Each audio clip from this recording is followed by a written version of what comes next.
Hello friends, स्वागत है आपका हमारे यूट्यूब चैनल मैथमेटिकल पाठशाला में। फ्रेंड्स, आज का जो हमारा वीडियो लेक्चर होगा, इसमें मैं आपको आईआईटी जेम 2018 के वेक्टर कैलकुलस के सारे क्वेश्चन सॉल्व करवाऊंगा।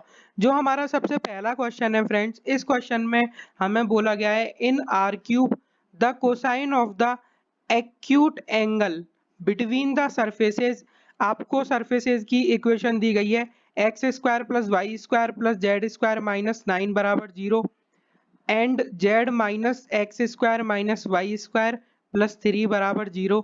यानी कि इन दोनों सरफेसेस के बीच के एंगल का कोसाइन फाइंड आउट करना है। और आपको जो एंगल देखना है वो किस पॉइंट पर देखना है, 2,1,2। तो सबसे पहले फ्रेंड्स, हम यहाँ पर क्या करेंगे, इन दोनों सरफेसेस के बीच जो एंगल है वो फाइंड आउट करते हैं।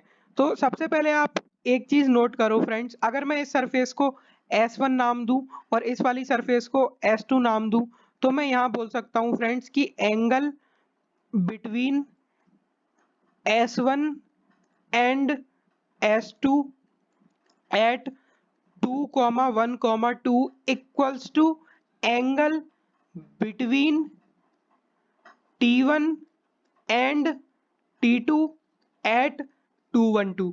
फ्रेंड्स, यहाँ पर T1 और T2 क्या है, जो मेरा T1 है उसका मतलब है friends tangent plane at S1, tangent plane at S1। और जो मेरा T2 है फ्रेंड्स, उसका मतलब है टेंजेंट प्लेन एट S2। तो यानी कि जो दो सरफेसेस के बीच का एंगल होगा, S1 और S2 के बीच का जो एंगल होगा 212 पर, वो एग्जैक्टली इक्वल होगा angle between T1 and T2 at 212। अब फ्रेंड्स, जो एंगल बिटवीन टेंजेंट प्लेन्स है वो एग्जैक्टली इक्वल होगा किसके, angle between N1 and N2, N1 and N2 at 212। ठीक है। तो अब फ्रेंड्स, यहाँ पर N1 और N2 क्या है, तो मेरा जो N1 है फ्रेंड्स वो है नॉर्मल टू T1। ठीक है। और जो मेरा N2 है वो है नॉर्मल टू T2।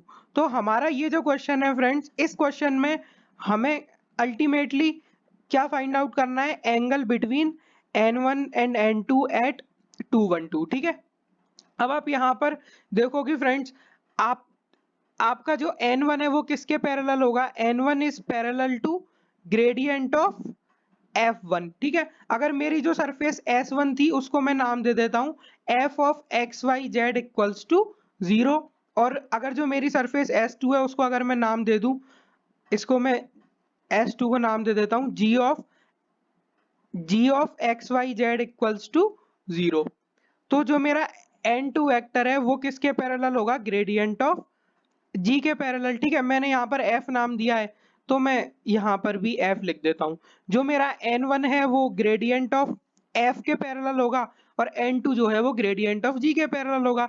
ये तो हम ग्रेडियंट की प्रॉपर्टी से जानते हैं कि अगर आप किसी भी सरफेस के किसी पॉइंट पर ग्रेडियंट निकालो तो वो जो ग्रेडियंट होता है वो उस सरफेस के टेंजेंट प्लेन के नॉर्मल के पैरेलल वाली डायरेक्शन में होता है। तो ये हम ग्रेडियंट की प्रॉपर्टी से जानते हैं। तो फ्रेंड्स, अब हम इक्वेशन लिखते हैं हमारे सरफेसेस की जो हमें क्वेश्चन में दी गई थी। तो हमारे क्वेश्चन में S1 लिखा हुआ है x square plus Y square plus z square minus 9 बराबर 0। तो आपका जो f of x y z हो जाएगा वो हो जाएगा x square plus Y square plus z square minus 9 equals to 0। अब हम देखते हैं हमारा जो S2 सरफेस है वो लिखा हुआ है z minus x square minus y square plus 3। तो g of x y z आप लिख सकते हो z minus x square minus y square plus का 3 इक्वल्स टू 0। तो यानी कि अभी आपको friends f of x y z और g of x y z पता चल गया। अब आप बहुत ही इजीली ग्रेडियंट ऑफ एफ निकाल सकते हो। तो जब आप ग्रेडियंट ऑफ एफ निकालोगे फ्रेंड्स तो किसके इक्वल आएगा, देखो सबसे पहले आई कैप वाला कंपोनेंट वो होता है del F over del X, J cap वाला component del F over del Y और के कैप वाला component del F over del Z. अब फ्रेंड्स, हमसे क्वेश्चन में किस पॉइंट पर पूछा जा रहा है, 212। तो हम ग्रेडियंट ऑफ एफ की वैल्यू निकालेंगे एट पॉइंट 212। ठीक है। तो आप देख सकते हो सबसे पहले तो हम ग्रेडियंट ऑफ एफ निकालते हैं, उसके बाद हम इसको 212 पर इवेलुएट कर लेंगे।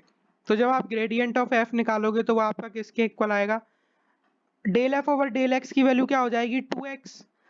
आप देख सकते हो फ्रेंड्स कि f of x y z की इक्वेशन से, ठीक है। Del F over del y क्या हो जाएगा 2y। Del F over del z आपका किसके इक्वल हो जाएगा 2z के इक्वल। सिंपल।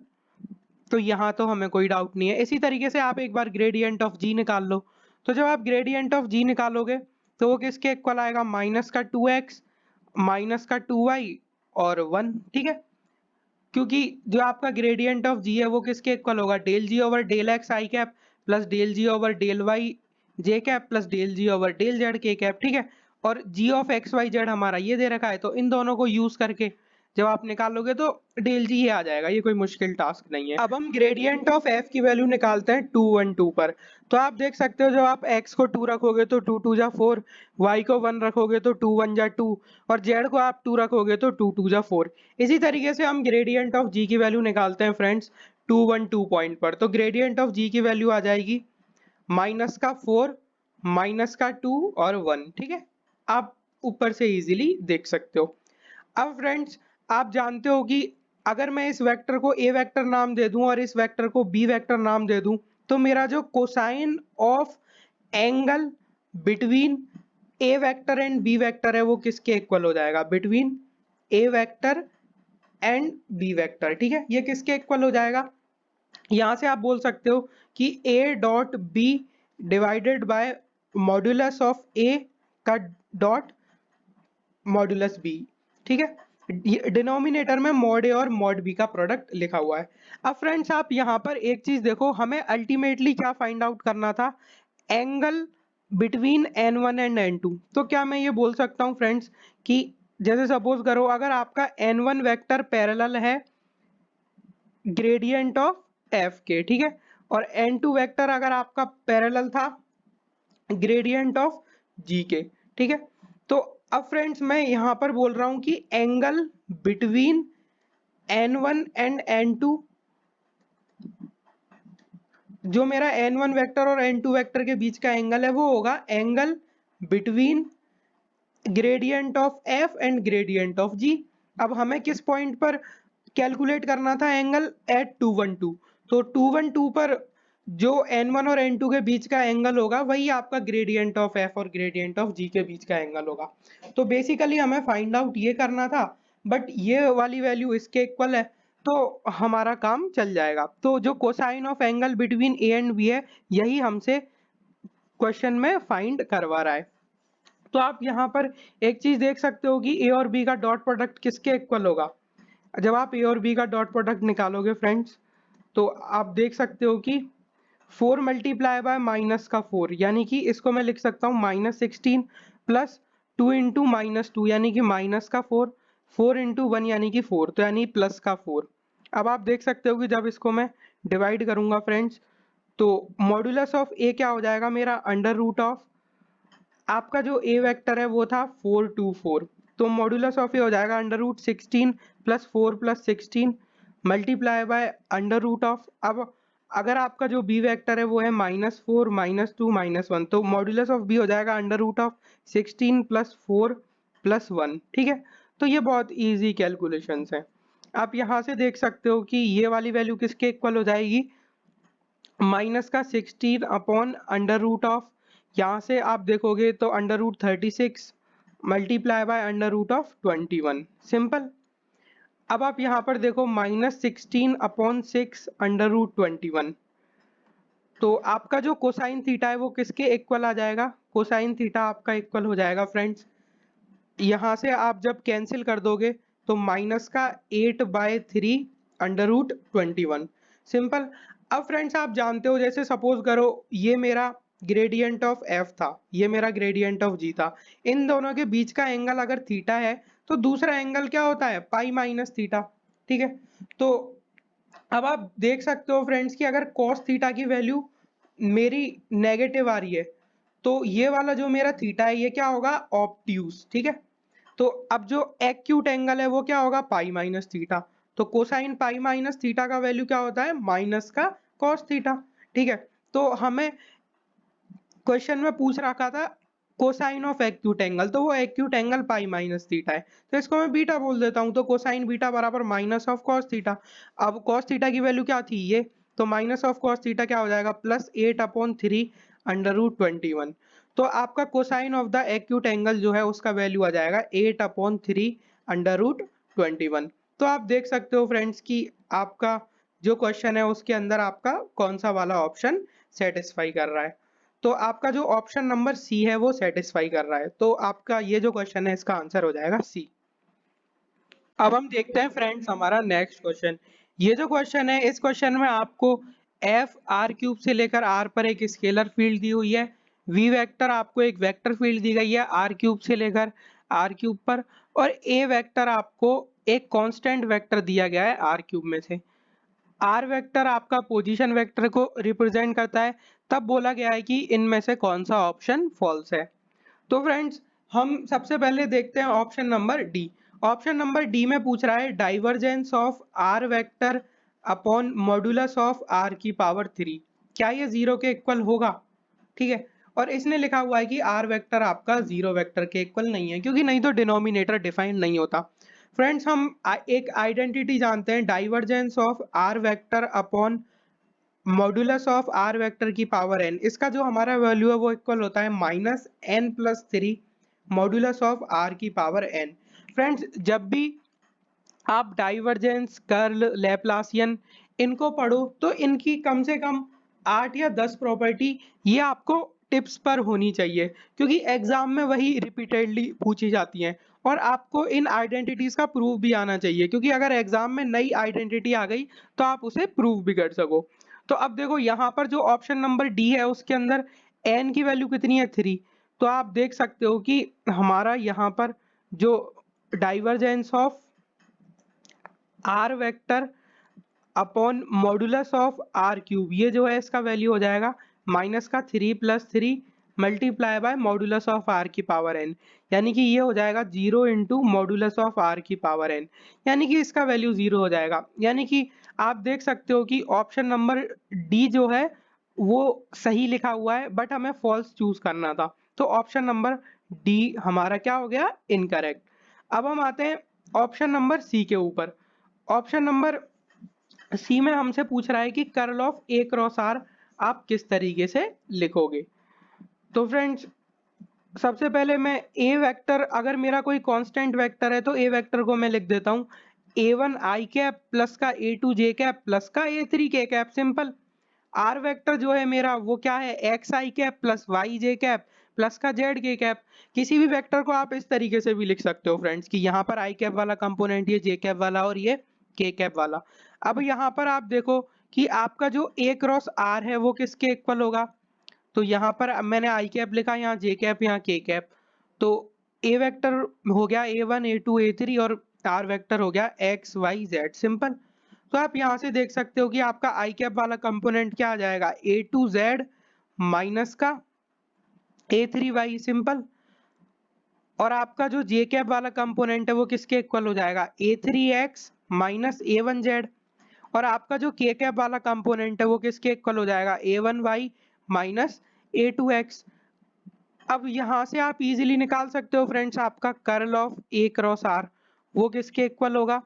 यहाँ पर लिखो आई कैप, यहाँ पर लिखो जे कैप, यहाँ पर लिखो के कैप, यहाँ डेल ओवर डेल एक्स, यहाँ डेल ओवर डेल वाई, यहाँ डेल ओवर डेल जेड, और जो हमने ऊपर ए क्रॉस आर निकाला था उसे लिख दो। तो आई कैप वाला कंपोनेंट है a2z माइनस a3y, जे कैप वाला है a3x माइनस a1z, और जो के कैप वाला है वो है a1y माइनस a2x, सिंपल।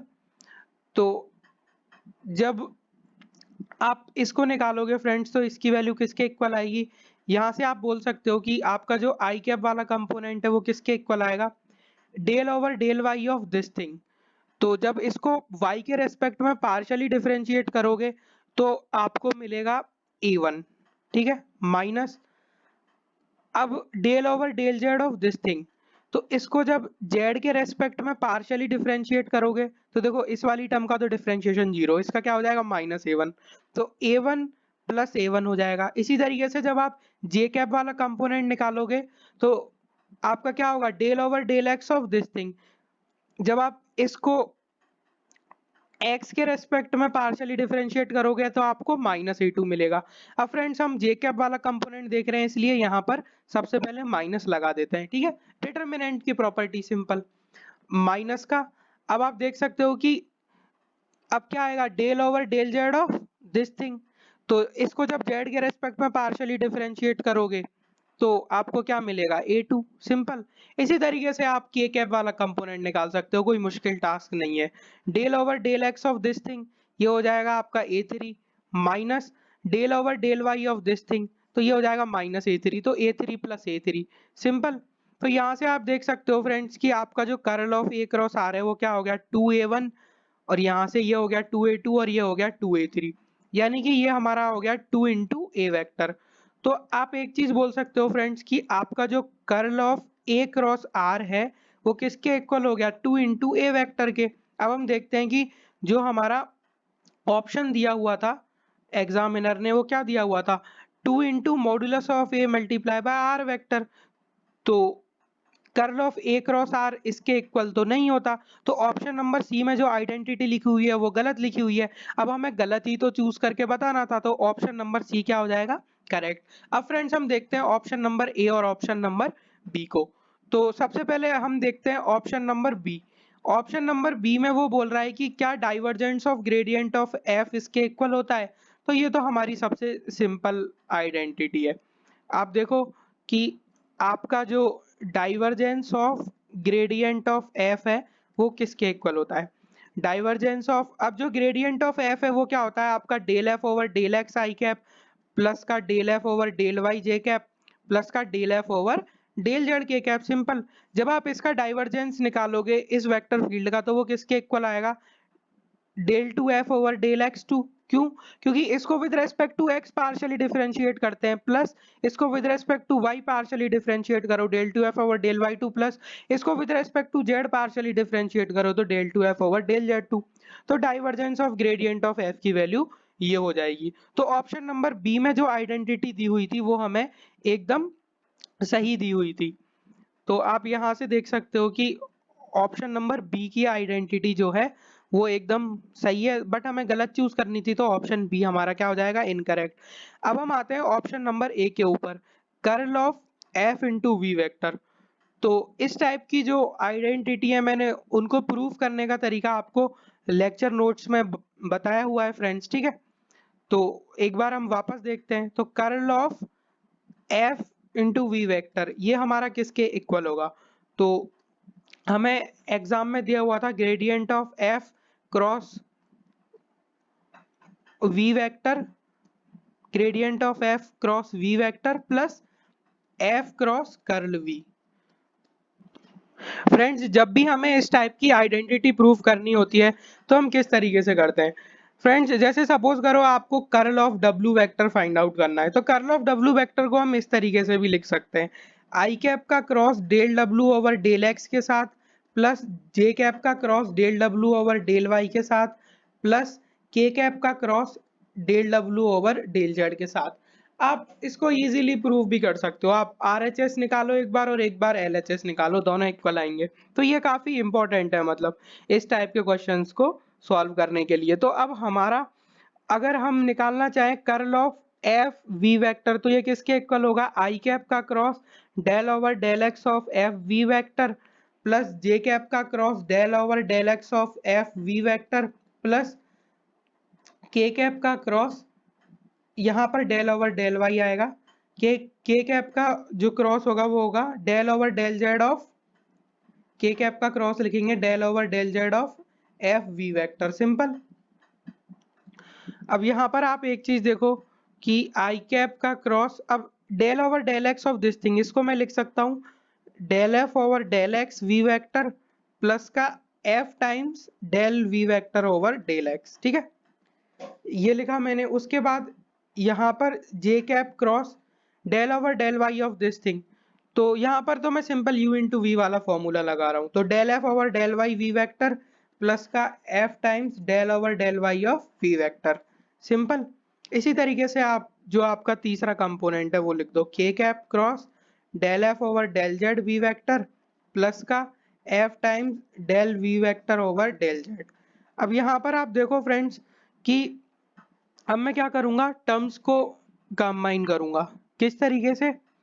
सबसे पहले आप ये वाली टर्म देखो, यहाँ पर लिखा हुआ है आई कैप का cross del F over del X V vector plus, अब यहाँ से फर्स्ट टर्म लो, जे कैप का cross del F over del Y V vector plus K cap का cross del F over del Z V vector. Simple. अब जो बची हुई टर्म्स हैं उनको लिखो आप। तो बची हुई टर्म्स में हम लिखेंगे फ्रेंड्स आई कैप का cross F times del V over del X, ठीक है, ये वाली जो टर्म है। इसी तरीके से प्लस का जे कैप का cross F times del V over del Y plus का के कैप का cross F times del V over del Z. Simple. जब आप इन दोनों वेक्टर्स का क्रॉस प्रोडक्ट करोगे, तो जैसे सपोज करो फ्रेंड्स, अगर आप A vector cross C B vector इस तरीके से लिखते हो, तो आप इसको ऐसे भी लिख सकते हो, सी ए का क्रॉस प्रोडक्ट बी के साथ, ठीक है। तो यहाँ पर ये जो सी है ये आपका स्केलर होना चाहिए, ठीक है, कोई स्केलर फंक्शन है। तो सिंपल यहाँ पर अगर आप इस वेक्टर कैलकुलस की प्रॉपर्टी को यूज करोगे, तो आपका जो फर्स्ट वाला पार्ट है ये आरएचएस का, इसको आप लिख सकते हो del F over del X I cap का क्रॉस वी वेक्टर के साथ plus del F over del Y J cap का क्रॉस वी वेक्टर के साथ plus del F over del Z K cap का क्रॉस वी वेक्टर के साथ। Simple. अब जो हमारी दूसरी वाली जो टर्म लिखी हुई है, इसको मैं किस तरीके से लिख रहा हूं, अब देखो यहाँ पर जो आपका स्केलर फंक्शन का काम है वो कौन कर रहा है, देखो del V over del X, ये जो है del V over del Y, ये हमारा वेक्टर फंक्शन थे, ठीक है, del V over del Z vector, ये वेक्टर फंक्शन था। तो अब यहाँ पर मैं क्या करूंगा, एफ को बाहर, एफ को इसके साथ लिख सकता हूँ, तो F I cross del V over del X, ठीक है। मैं ऐसा क्यों लिख रहा हूँ, क्योंकि मुझे फर्दर इसको सिंप्लीफाई करना है, प्लस का F J vector cross del V over del Y plus का F K vector cross del V over del Z. Simple. अब आप यहाँ पर देखो फ्रेंड्स कि आपका जो फर्स्ट वाला पार्ट है, ये वाला पार्ट, यहाँ पर अगर आप इसको ऐसे लिखो del F over del X I cap plus का del F over del Y J cap plus का del F over del Z K cap, इसका क्रॉस प्रोडक्ट हम किसके साथ कर रहे हैं, वी वेक्टर के साथ, ठीक है। हम जानते हैं कि हम इस फर्स्ट वाले पार्ट को इस तरीके से लिख सकते हैं, सिंपल, जो वेक्टर की प्रॉपर्टीज होती हैं वहां से, प्लस का। अब आप यहाँ पर देखो फ्रेंड्स कि यहाँ पर मैं f को कॉमन ले लेता हूँ, तो I cap cross del V over del X plus का J cap cross del V over del Y plus का K cap cross del V over del Z. Simple. अब यहाँ पर आप देख सकते हो फ्रेंड्स कि ये वाला जो क्वांटिटी लिखा हुआ है, ये मेरा क्या लिखा हुआ है, ग्रेडियंट ऑफ एफ, इसका क्रॉस प्रोडक्ट किसके साथ, वी वेक्टर के साथ, प्लस एफ, और ये वाला जो मेरा लिखा हुआ है, ये लिखा हुआ है कर्ल ऑफ वी वेक्टर। तो आप यहाँ से बोल सकते हो कि फ्रेंड्स आपका जो curl of F times V vector है वो किसके इक्वल हो जाएगा, gradient of F cross V vector plus F times curl of V vector. तो ऑप्शन नंबर ए में जो आपको आइडेंटिटी दी हुई थी वो सही आइडेंटिटी दी हुई थी, बट हमें एग्जाम में जो क्वेश्चन पूछा था उसने पूछा था कि आप हमें रॉन्ग आइडेंटिटी फाइंड आउट करके बताओ। तो ऑप्शन नंबर ए पर हम टिक नहीं लगाएंगे क्योंकि ऑप्शन नंबर ए वाली आइडेंटिटी सही है। तो आपका जो क्वेश्चन नंबर 7 है इसका आंसर हो जाएगा सी। देखते हैं हमारा नेक्स्ट क्वेश्चन। ये जो क्वेश्चन है फ्रेंड्स, इस क्वेश्चन में आपको वेक्टर फील्ड एफ दी गई है इस तरीके से, और आपको किसकी वैल्यू एवेल्युएट करनी है, line integral F dot D R over the closed curve C. Friends जो line integral over the closed curve C है एफ डॉट डी आर, इसको मैं किस तरीके से लिख सकता हूँ, जैसे सपोज करो मेरा वेक्टर फील्ड एफ जो है, अगर एम आई कैप प्लस का एन जे कैप है, तो मैं इसको लिख सकता हूँ एम डी एक्स प्लस का एन डी वाई, और ये जो लाइन इंटीग्रल है ये ओवर द क्लोज्ड कर्व सी मुझे फाइंड आउट करना है। हमारा जो क्वेश्चन है वहां पर सी आपको क्या दिया हुआ है, boundary of the triangular region bounded by the lines x equal to 0, y equal to 0 and x plus Y equal to 1, और जो कर्व सी का ओरिएंटेशन है वो एंटी क्लॉकवाइज सेंस में दिया हुआ है। फ्रेंड्स अब मैं वेक्टर फील्ड एफ लिखता हूँ, क्या दी हुई है 3x माइनस 8y आई कैप प्लस का 4y माइनस 6xy जे कैप। ठीक है, आप फ्रेंड्स किसी भी वेक्टर को इस तरीके से भी डिनोट कर सकते हो, ये आई कैप वाला कंपोनेंट और ये जे कैप वाला कंपोनेंट। तो आप यहाँ से देख सकते हो कि आपका जो line integral F dot D are है ओवर द क्लोज कर्व सी, वो क्या हो जाएगा इंटीग्रेशन एम की वैल्यू क्या है 3x minus 8y dx plus का, अब जो n है n की वैल्यू है 4y, n की वैल्यू थी 4y माइनस का 6xy dy। ठीक है, अब आप यहाँ पर देखो कि ये आपका m है और ये आपका n है, सिंपल। अब हम ड्रॉ करते हैं फ्रेंड्स हमारा कर्व सी। तो आप देख सकते हो ये x एक्सिस, ये y एक्सिस। अब x बराबर 0, y बराबर 0 और x plus Y plus 1, x plus Y equal to 1, ये हमें 3 लाइन ड्रॉ करनी है। x equal to 0 y axis, y equal to 0 x axis, और ये वाली जो लाइन है ये x plus Y equals to 1, simple. और कर्व सी का ओरिएंटेशन क्या है एंटी क्लॉकवाइज। तो आप देख सकते हो कि ये जो आपका ट्राइंगल ए बी सी, ये जो आपका ए बी सी है वो आपका कर्व सी है, सिंपल। अब आप यहाँ पर देखो फ्रेंड्स कि आप line integral M D X plus N D Y over the close curve C, इसको कैसे लिखते हो double integration del N over del X minus का del M over del Y D A over the domain D. Friends अगर आपका curve का orientation anti clockwise है तो यहाँ प्लस साइन होता है, और कर्व का ओरिएंटेशन क्लॉकवाइज है तो यहाँ माइनस साइन हो जाता है, सिंपल। बट यहाँ पर एंटी क्लॉकवाइज सेंस है इसलिए प्लस साइन होगा, और प्लस साइन लिखो ना लिखो बराबर बात है। तो ये वाला जो मैंने लिखा हुआ है फ्रेंड्स एक्सप्रेशन, इसको हम बोलते हैं ग्रीन्स थ्योरम। तो ये वाला जो क्वेश्चन है ये ग्रीन्स थ्योरम का डायरेक्ट एप्लीकेशन है।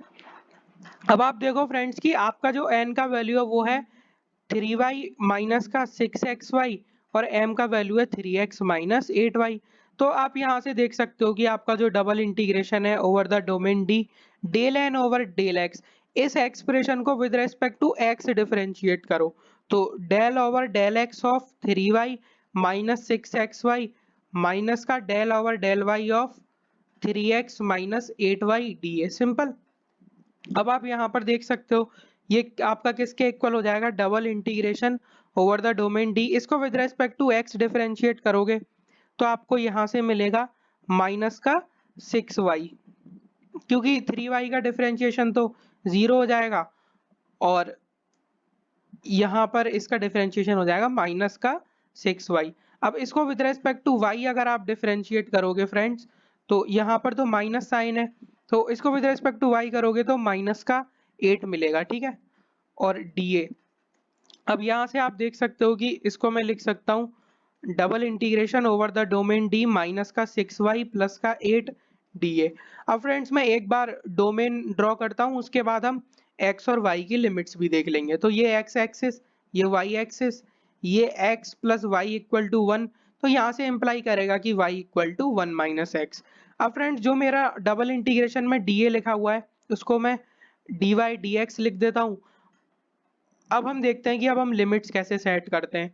तो आप फ्रेंड्स देखो कि यहाँ पर जो आपका डबल इंटीग्रेशन है इसमें आउटर इंटीग्रल क्या है dx, तो आप लाइन कैसे डालोगे y एक्सिस के पैरेलल। तो इस लाइन पर क्या हो गया फ्रेंड्स x की वैल्यू फिक्स हो गई।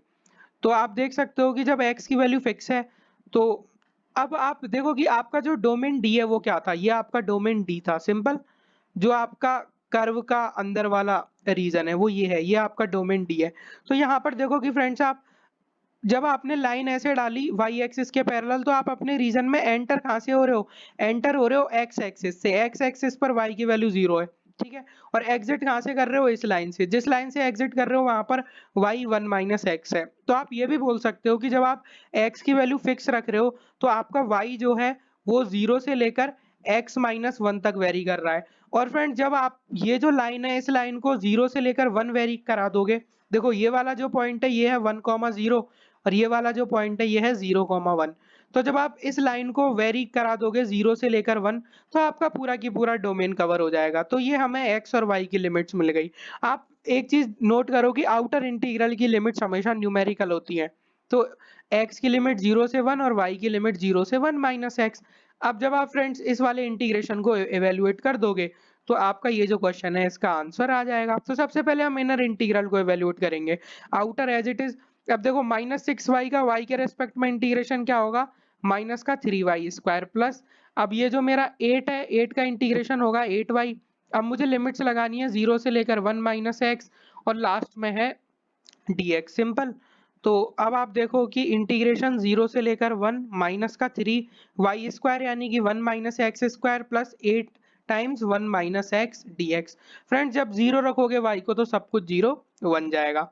अब आप यहाँ पर देखो कि इंटीग्रेशन 0 से लेकर 1 माइनस का 3 multiply by 1 minus 2x plus x square plus का 8 माइनस 8x dx सिंपल।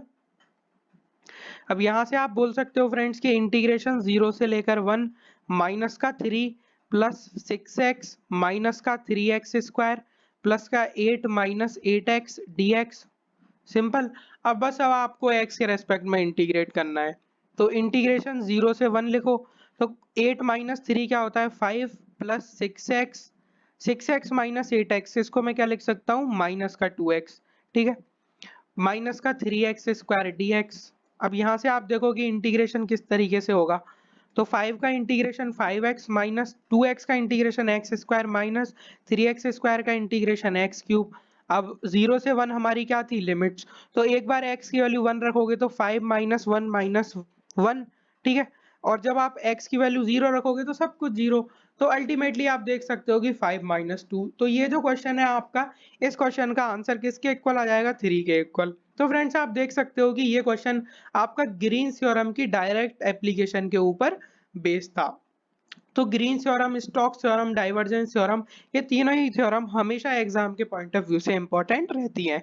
तो हमारा ये जो क्वेश्चन है, इस क्वेश्चन का ऑप्शन नंबर बी करेक्ट हो जाएगा। अब हम देखते हैं फ्रेंड्स हमारा नेक्स्ट क्वेश्चन।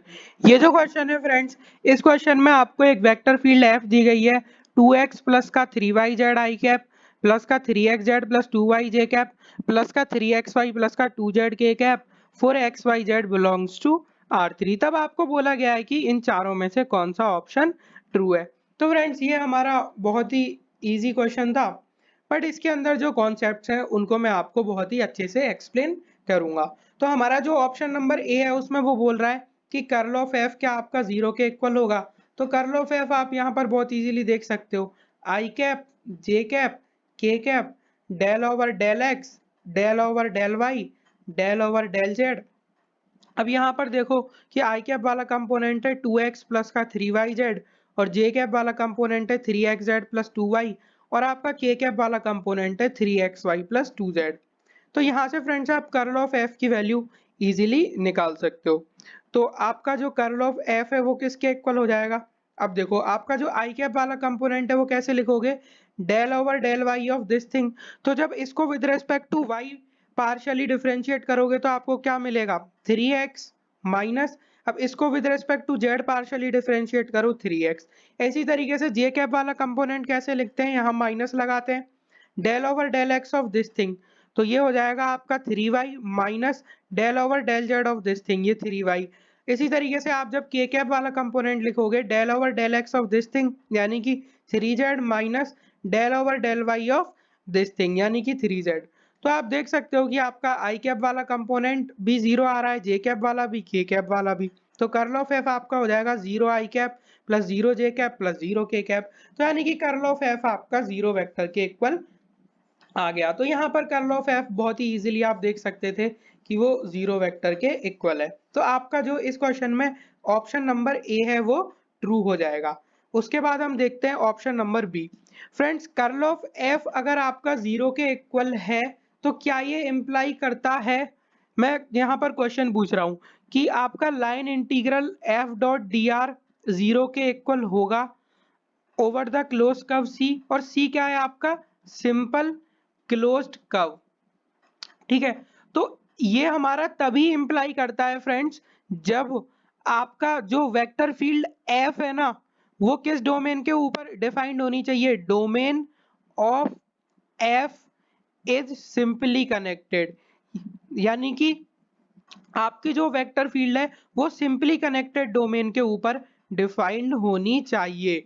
और जो आपका कर्ल ऑफ एफ है ना friends, curl of F must exist in simply connected domain, जो ये ऊपर वाला आपका डोमेन था, ठीक है। अब सिंपली कनेक्टेड डोमेन से क्या मतलब होता है, ऐसा डोमेन जिसके अंदर होल नहीं होना चाहिए फ्रेंड्स, ठीक है। यानी कि अगर मैं आपको दो डोमेन का एग्जांपल दूं, जैसे एक तो आपका डोमेन ये देख सकते हो फ्रेंड्स, ठीक है, ये वाला डिस्क, ये ओपन डिस्क, तो आप देख सकते हो इसके अंदर कोई होल नहीं है, इसलिए मैं इसको सिंपली कनेक्टेड बोलूंगा। एक आप देख सकते हो डोमेन R2 माइनस ओरिजिन, ठीक है, मैंने R2 में से ओरिजिन को हटा दिया, तो ये वाला जो डोमेन है ये सिंपली कनेक्टेड डोमेन नहीं है। और इसी तरीके से अगर आप फ्रेंड्स और अगर डोमेन देखना चाहो, तो जैसे आप R2 में से यूनिट डिस्क हटा दो, तो R2 में से जैसे ही आप यूनिट डिस्क हटाओगे तो आपको कौन सा वाला रीजन मिलेगा, ये वाला, तो ये भी आपका सिंपली कनेक्टेड डोमेन नहीं है फ्रेंड्स। तो यहाँ पर हमारा जो वेक्टर फील्ड F डिफाइंड है ना, वो पूरे के पूरे R2 के ऊपर डिफाइंड है, और जो हमारा R2 है वो क्या होता है, सिंपली कनेक्टेड, ठीक है। और जो इस वेक्टर फील्ड का कर्ल है वो क्या है, जीरो वेक्टर, ठीक है। तो जीरो वेक्टर भी आपका पूरे के पूरे R2 के ऊपर एग्जिस्ट करता है फ्रेंड्स। कर्ल ऑफ एफ को एग्जिस्ट करने के लिए एक और कंडीशन ये होनी चाहिए कि आई कैप के कंपोनेंट और जे कैप के कंपोनेंट और के कैप के कंपोनेंट में जो आपके फंक्शंस लिखे हुए हैं उनके पार्शियल डेरिवेटिव्स भी एग्जिस्ट करने चाहिए। तो कर्ल ऑफ एफ बराबर जीरो इम्प्लाई करता है इस वाली कंडीशन को कि line integral F dot D R over the closed curve zero होगा। ये तभी इम्प्लाई करेगा जब आपका domain of F simply connected हो, जहां पर कर्ल ऑफ एफ एग्जिस्ट कर रहा है वो भी सिंपली कनेक्टेड हो। और मतलब आप देख सकते हो कि अगर मैं सिंपल भाषा में बोलूं तो जो हमारा डोमेन है उसके अंदर कोई भी होल नहीं होना चाहिए। तो यहाँ पर R2 के ऊपर ये सब हो रहा है, इसलिए कर्ल ऑफ एफ जीरो इस वाली कंडीशन को क्या कर देगा, इम्प्लाई। तो आपका जो ऑप्शन नंबर बी है वो क्या हो जाएगा, ट्रू। अब फ्रेंड्स मैं आपको एक ऐसा एग्जांपल देता हूं जहां पर कर्ल ऑफ एफ तो जीरो है डोमेन के ऊपर, बट हमारा line integral over the close curve zero नहीं आएगा। जैसे आप वेक्टर फील्ड एफ लो माइनस का वाई आई कैप प्लस का X J cap over X square plus Y square, और इस वेक्टर फील्ड को मैं डिफाइन कर रहा हूँ R2 माइनस जीरो जीरो के ऊपर, तो ये वाला जो रीजन है ये मेरा सिंपली कनेक्टेड नहीं है, ठीक है। बट आप देख सकते हो कि यहाँ पर वेक्टर फील्ड एफ जो है उसका कर्ल ऑफ एफ जीरो आ रहा है, ठीक है। यहाँ पर अगर मैं इसको डी नाम दे दूं तो curl of F zero on D, but मैं ये नहीं बोल सकता कि line integral F dot D R over the closed curve C zero होगा for closed curve C in D, for closed curve C in D, और ये simple closed curve है, ठीक है।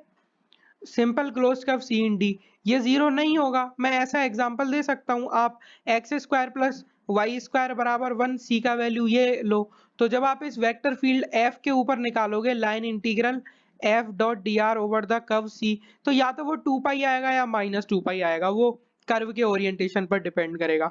तो डोमेन का सिंपली कनेक्टेड होना बहुत ही जरूरी है। तो इस टाइप के क्वेश्चन जेएम में मतलब काफी पूछे जाते हैं फ्रेंड्स, कई बार वो डोमेन को सिंपली कनेक्टेड नहीं रखता। तो डोमेन जब सिंपली कनेक्टेड नहीं हो तब आपको एज यूजुअल जैसे आप लाइन इंटीग्रल एवेलुएट करना है उस तरीके से करोगे। अब फ्रेंड्स हम देखते हैं नेक्स्ट ऑप्शन हमारे, तो ऑप्शन नंबर डी हमारा बहुत इजी सा दिख रहा है, ठीक है। पहले डी देखते हैं फिर मैं आपको सी बताता हूँ। तो डी में बोल रहा है कि क्या डाइवर्जेंस ऑफ एफ जीरो होगा, तो आपका जो डाइवर्जेंस ऑफ एफ है वो किसके इक्वल होगा, del over del x of I cap वाला कंपोनेंट क्या है, two X plus three Y Z, plus का del over del Y of J cap वाला कंपोनेंट वो है थ्री एक्स जेड प्लस का टू वाई, प्लस का del over del Z of K cap वाला कंपोनेंट यानी कि थ्री एक्स वाई प्लस का टू जेड। तो आप देख सकते हो कि del over del x of this thing two के इक्वल होगा, plus del over del Y of this thing two होगा, plus del over del Z of this thing क्या होगा, टू। तो यानी कि टू प्लस टू सिक्स, तो यानी कि ऑप्शन नंबर डी तो आपका क्या हो जाएगा, सीधे सीधे फॉल्स। अब हम देखेंगे फ्रेंड्स हमारे ऑप्शन नंबर सी के ऊपर। तो ऑप्शन नंबर सी में हमसे क्या बोल रहा है कि क्या आपको एक ऐसा स्केलर फंक्शन फाई मिलेगा जो आर क्यूब से आर पर डिफाइन होगा और जिसका डाइवर्जेंस क्या होगा, phi X X plus phi Y Y plus phi Z Z, ठीक है। फाई एक्स एक्स मतलब del two phi over del X two. तो आप जानते हो फ्रेंड्स कि अगर आपका कर्ल ऑफ एफ जीरो है, कर्ल ऑफ एफ जीरो है और जो हमारा डोमेन है वो क्या दे रखा है, सिंपली कनेक्टेड डोमेन, ठीक है। तो हमारी जो वेक्टर फील्ड एफ है वो यहाँ पर क्या हो जाएगी, कंजर्वेटिव वेक्टर फील्ड। तो जैसे ही कंजर्वेटिव वेक्टर फील्ड हो जाती है, हम वेक्टर फील्ड एफ को ग्रेडियंट फील्ड भी बोलते हैं, यानी कि देयर एग्जिस्ट स्केलर एफ। हमें स्केलर एफ ऐसा मिलेगा कि एफ को आप ग्रेडियंट ऑफ एफ के इक्वल लिख सकते हो, ठीक है। अब यहाँ पर आप एक चीज देखो फ्रेंड्स, कि जैसे ही आपने एफ को ग्रेडियंट ऑफ एफ के इक्वल लिखा, मैं फ्रेंड्स ये एफ जो नोटेशन है मेरा, इसको मैं फाई भी लिख देता हूँ, ठीक है, कोई प्रॉब्लम नहीं है, सिंपल। तो मैंने इसको फाई लिख दिया। तो there exist scalar function phi such that vector field F जो है वो ग्रेडियंट ऑफ फाई के इक्वल हो जाएगी। अब फ्रेंड्स अगर आप यहाँ से देखो कि जो डाइवर्जेंस ऑफ एफ है वो किसके इक्वल होगा, divergence of gradient of phi. तो आप देख सकते हो कि divergence of gradient of phi क्या होता है, डेल स्क्वायर फाई। और जो मेरा डेल स्क्वायर फाई है उसका मतलब क्या होता है friends, del two phi over del X two, del two phi over del X two plus का del two phi over del Y two plus का del two phi over del Z two. यानी कि friends मैं यहाँ पर क्या बोल सकता हूँ कि जो मेरा डाइवर्जेंस ऑफ एफ है वो किसके इक्वल हो गया, मेरा जो डाइवर्जेंस ऑफ एफ है वो इक्वल हो गया phi X X plus phi Y Y plus का फाई जेड जेड, सिंपल। तो इस तरीके से डाइवर्जेंस ऑफ एफ यहाँ पर आप लिख सकते हो। तो आप देख सकते हो फ्रेंड्स कि यहाँ पर आपका जो ऑप्शन नंबर सी है वो भी ट्रू हो जाएगा। फ्रेंड्स जब आप वेक्टर फील्ड एफ को ग्रेडियंट ऑफ एफ टाइप से लिख पाते हो, ठीक है, या फिर यहाँ पर हमने फाई लिया है तो मैं फाई लिखता हूँ। अगर आप इस तरीके से लिख पाते हो तो आप किसी भी क्लोज्ड कर्व के ऊपर लाइन इंटीग्रल बहुत ही इजीली इवेल्युएट कर सकते हो, ठीक है। वो कैसे करते हो, आप वहां पर fundamental theorem of line integral लगा सकते हो, ठीक है। जैसे अगर आपको वेक्टर फील्ड एफ का लाइन इंटीग्रल निकालना है over the closed curve C, ठीक है, तो आप gradient of phi dot D R vector निकालते हो over the closed curve C. और इसका वैल्यू क्या होता है, फाई का वैल्यू फाइनल पॉइंट पर माइनस फाई का वैल्यू इनिशियल पॉइंट पर, ठीक है। और जो हमारा क्लोज्ड कर्व होता है वहां पर फाइनल और इनिशियल पॉइंट सेम होते हैं, इसलिए line integral F dot D R over the closed curve C की वैल्यू 0 आती है। तो यहाँ पर जो इंपॉर्टेंट चीज नोट करने की थी वो ये थी कि कर्ल ऑफ एफ 0 होने के साथ साथ जो हमारा डोमेन है वो सिंपली कनेक्टेड था, इसलिए हमारे ऑप्शन नंबर बी और सी ट्रू हो रहे हैं। बट डोमेन सिंपली कनेक्टेड नहीं होता तो फ्रेंड्स हम फिर कुछ नहीं कह सकते थे। तो यहाँ पर आप देख सकते हो कि आपका नंबर, यहाँ पर option number A, option number B और ऑप्शन नंबर सी क्या हो जाएगा, ट्रू।